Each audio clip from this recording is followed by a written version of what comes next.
Canada's foreign buyer ban officially comes into effect in January 2023. Hey guys, my name is Morgan Little. I'm a realtor here in the Greater Toronto area. If at any time you have any questions about your real estate journey, about the foreign buyer ban or anything else real estate related, feel free to reach out by clicking my Calendly link in the description below. All right, let's talk about it. Foreign buyers and the effect that they've had on the Canadian real estate market has been an oft talked about topic for quite some time. And to be honest, I remember hearing about it, the foreign buyer ban, a few times as it had been suggested and that it may come in, but we don't know when and what it would look like. And it wasn't until I started working with a foreign buyer that I went to look up the details and realized that as of January 2023, the 2-year ban will come into effect. Since 2017, there's been a foreign buyer tax, the NRST, of 15% that is applied to foreign nationals buying in Ontario that was increased to 20% in March 2022. That was as far as I was aware the regulations imposed on non-Canadians who wanted to purchase in Ontario.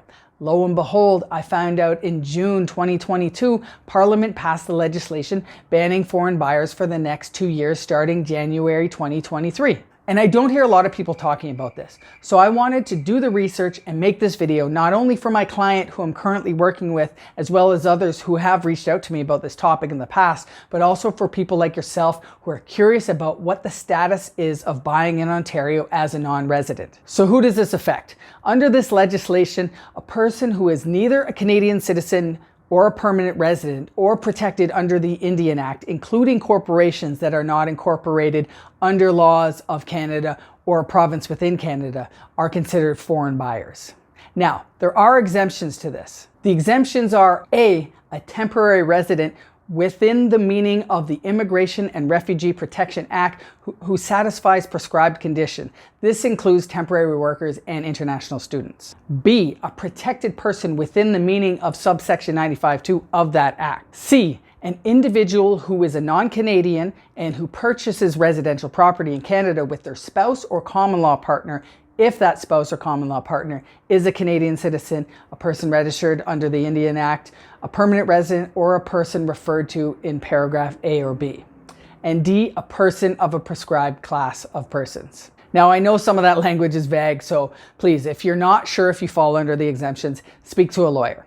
Now, as of filming this on October 25th, 2022, the clients that I'm working with and their daughter, who is going to school here, and therefore she would fall under the exemption as an international student. I'm currently looking into whether they could potentially purchase under her name and what that would look like if they're going to have to make a purchase before the end of 2022. Maybe I'll circle back to this at a later date with an update on what they decided to do and how we were able to go about doing it.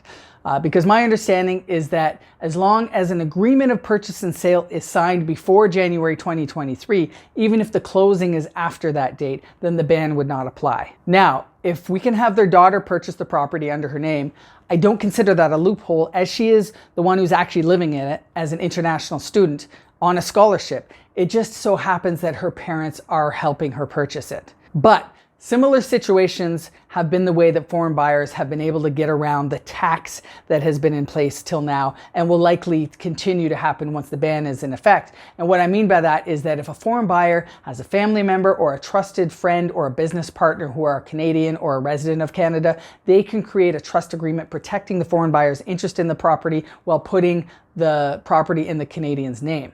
This is likely to still occur after the ban is in place. So who is this really hurting? In essence, it's hurting people just like my client who are here legally on a scholarship and who will be contributing to our economy.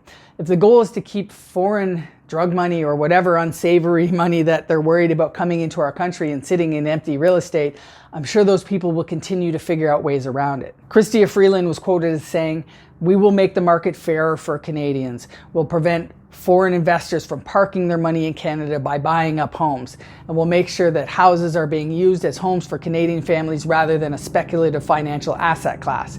The truth is, non-residents own about 5% of the homes in Canada. So to say that this will have a huge impact on the housing shortage that we currently have in Canada is a bit of a stretch, in my opinion. That's just my 2 cents, and I'd love to hear yours. Leave a comment below with your thoughts, and if you'd like to book a call with myself to discuss anything real estate related, use my Calendly link also down there in the description below, and I look forward to chatting. Till then, this is Morgan Little encouraging you to get just a little bit better each and every day. Ciao for now.